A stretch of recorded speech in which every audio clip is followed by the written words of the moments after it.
کرام سے محبت کرنے والوں میں بنایا. یہ اللہ کا فضل ہے.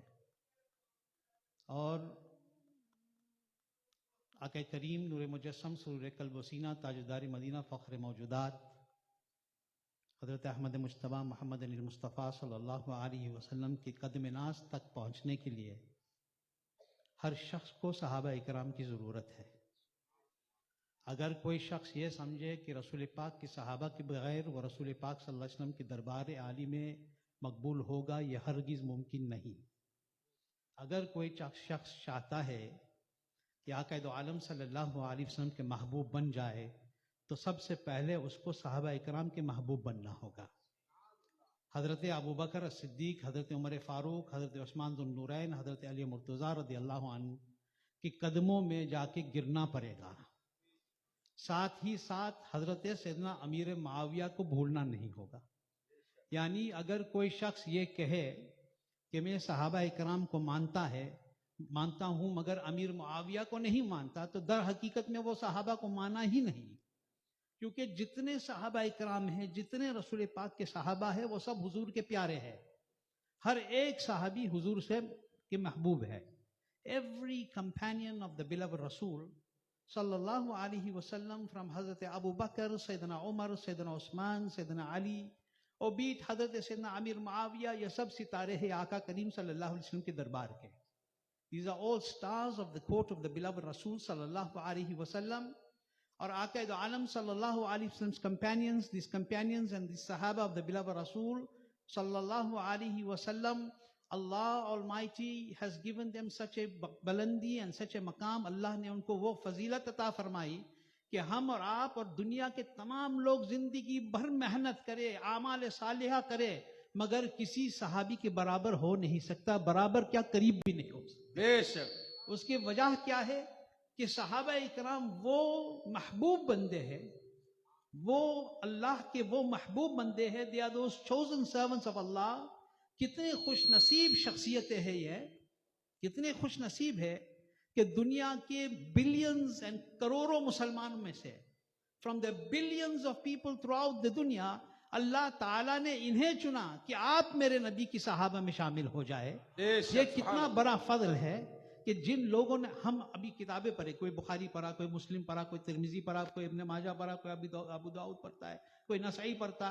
ہر آدمی یہ کہتا ہے کہ رسول پاک کی زندگی اگر سمجھنا ہے تو حدیث کو دیکھو، سیرت مصطفیٰ کو دیکھو. مگر امیر معاویہ کو اگر پوچھا جائے کہ آپ نے رسول پاک صلی اللہ علیہ وسلم کو سمجھا کیسا، تو یہی کہے گے کہ میں نے اپنے آنکھوں سے دیکھ کے سمجھا ہے، آنکھوں سے دیکھا ہے. تو جن آنکھوں نے مصطفیٰ کو دیکھا ہے، کیا ان آنکھوں کو آپ جہنمی آنکھیں کہہ سکتے ہیں؟ کیا اس شخص کو اور ذات کو آپ برا بلا کہہ سکتے ہیں؟ It is impossible, because انہوں نے مصطفیٰ کو دیکھا تو صرف آنکھ سے نہیں دیکھا، ایمان کی آنکھوں سے دیکھا. They looked at the beloved Nabi sallallahu alaihi wasallam with the eyes of iman. And حضرت امیر معاویہ رضی اللہ عنہ is that صحابی، وہ صحابی رسول ہے، اور صحابی رسول کے ساتھ دشمنی کرنے والا جہنم کے کتوں میں سے کتا ہے. He is a dog of the dogs of hell. Anybody who speaks against any صحابی of رسول اللہ صلی اللہ علیہ وسلم، اور یاد رکھے چاہے وہ کسی جگہ کا ہو، اگر وہ رسول کی صحابی کے خلاف ہے وہ ہمارا نہیں ہے. بے شک. چاہے کہیں سے بھی ہو، no matter where he is from. If he is from Ajmer Sharif, if he is from Kaliyar Sharif, even if he is from Bareilly Sharif, if he speaks against any Sahabi, he is not one who is the follower of Ala Hazrat Azimul Barakat radiyallahu anhu. He is not one who is the follower of the Sahaba Ikram. He is not one who is the follower of the Awliya, because all the Awliya, tamam Awliya نے یہی سکھایا ہے کہ اعلیٰ حضرت نے جو فرمایا، کیا فرمایا اعلیٰ حضرت؟ اعلیٰ حضرت نے فرمایا کہ تمام صحابہ اکرام، all the companions of the beloved Rasul sallallahu alaihi wasallam, what did he say? Ala Hazrat said, if you want kamiyabi, if you want success, اگر آپ چاہتے ہو کہ مرنے کے بعد قبر میں جاؤ گے، اندھیرا قبر روشن ہو جائے، تو کیا چاہیے آپ کو؟ کہ لحد میں عشق رخ شاہ کا داغ لے کے چلے. اندھیری رات سنی تھی چراغ لے کے چلے مگر وہ پاؤ گے کیسا کہ تیرے غلاموں کا نقش قدم ہے راہ خدا. تیرے غلاموں کا نقش قدم ہے کیا راہ خدا, وہ کیا بہک سکے جو یہ سراغ لے کے چلے. اور یہ اصحاب رسول پاک کے صحابہ اکرام وہ ہے جن کے بارے میں ہر زمانہ میں ہمیں یاد دلایا گیا ہے کہ کبھی صحابہ اکرام کے ساتھ دشمنی نہ کرے, کبھی ان کی گستاخی نہ کرے. حضور سیدی و سندی سرکار تاج شریعہ آخری وقت تک یہی سمجھاتے رہے اور صلح کلیت کے بارے ہم لوگوں کو بتاتے رہے کہ خبردار کچھ ایسے لوگ ہیں جو سامنے عشق رسول کا دعویٰ کرتے ہیں اور مصطفیٰ جان رحمت کے صحابہ سے بھی دشمنی کرتے ہیں, وہ تمہارا نہیں ہے. حضور تاج شریعہ ہمیشہ یہ بتاتے تھے. تو یہ سبق should never accept anybody who speaks even one word and one harf against any sahabi of the beloved Rasul sallallahu alaihi wasallam. Ala Hazrat Azim al-Barakat radiyallahu anhu has taught us this, that the family of Rasulullah sallallahu alaihi wasallam are the arks, they are our kashti, and the Sahaba Ikram are the stars, the sitara. What is that? For our safety here and the for safety of the hereafter.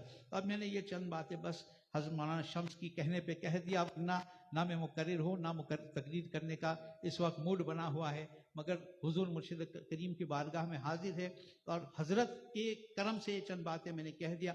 ہاں اتنا میں کہوں گا کہ جانے سے پہلے اتنا یاد رکھے تاج الشریعہ نے جو سکھایا ہے, تاج الشریعہ نے جو طریقہ بتایا اس سے ذرہ برابر ہٹنا نہیں.